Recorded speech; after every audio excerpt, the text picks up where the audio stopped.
Good morning, Deacon John here. It's time for the Blue Water by Carrot Schools video of the day. Today is National Umbrella Day. Even though it's not raining or snowing, I thought it was important to have an umbrella as we look at this beautiful sunrise across the St. Clair River. The days are getting longer, so it's about 7 o'clock and we have a beautiful sunrise happening. It's also Samuel Plimsoll Day, and that's very important. Why is that important? It's important especially for our area. Samuel Plimsoll was a member of British Parliament, but he created what's called the Plimsoll line. That is the line you see on ships on which it's safe for the ship to be in the water and have the amount of cargo it can have. So that's called the water line on a ship for safe sailing so it doesn't sink. So Plimsoll made a great discovery with that law that he created. Everybody have a great day. And what would happen if this happened in your lunchroom?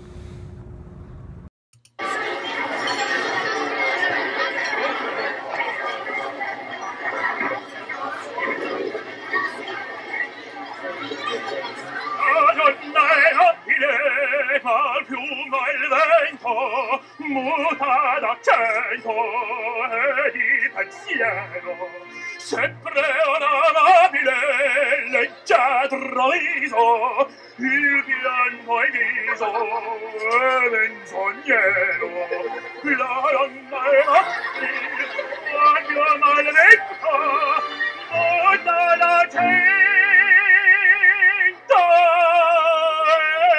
pensier e pensier e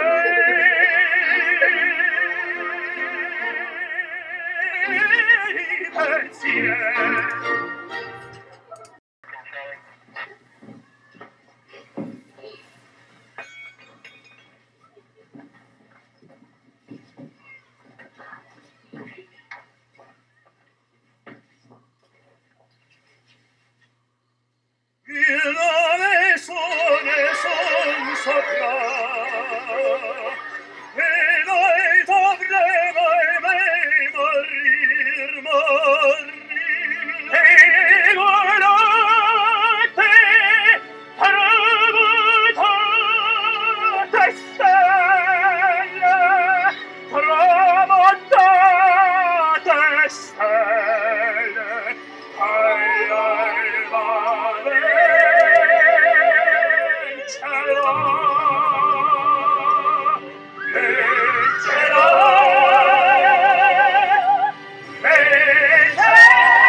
This day in history.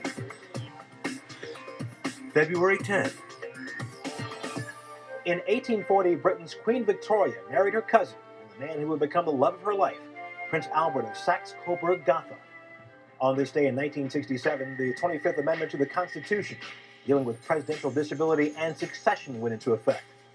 In 1989, the World Wrestling Federation had a date in court where it was forced to admit that pro wrestling was an exhibition and not a sport. And in 1996, chess champ Garry Kasparov was bested by a computer. Kasparov was famous for unpredictable moves, but that didn't rattle Deep Blue, who could evaluate 200 million moves a second. On the 37th move, Blue pinned Kasparov's king. And that's this day in history. This is Franciscan Media's Saint of the Day for February 10th. Today we celebrate Saint Scholastica. Twins Scholastica and her brother Benedict were born in Italy in 480. Little is known of their early life, though we do know that brother and sister were separated when Benedict left home to study in Rome. Years later, when Benedict established a monastery at Monte Cassino, Scholastica used his rule to found a religious community for women 5 miles away. The two visited each other annually.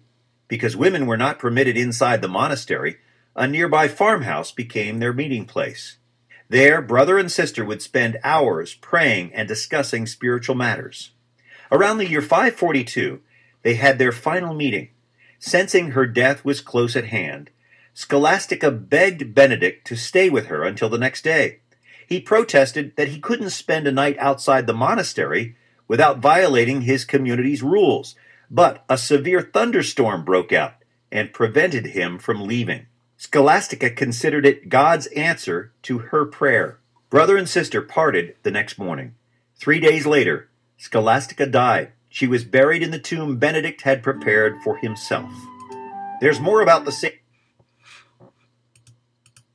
Our verse of the day: for the message about the cross is foolishness to those who are perishing, but to us who are being saved, it is the power of God. And how fortunate we are to know of Jesus and what he did for us. Let's be proud of that each and every day. And what did the owl say to his sweetheart? I'll be yours. Everybody have a great day and a great weekend.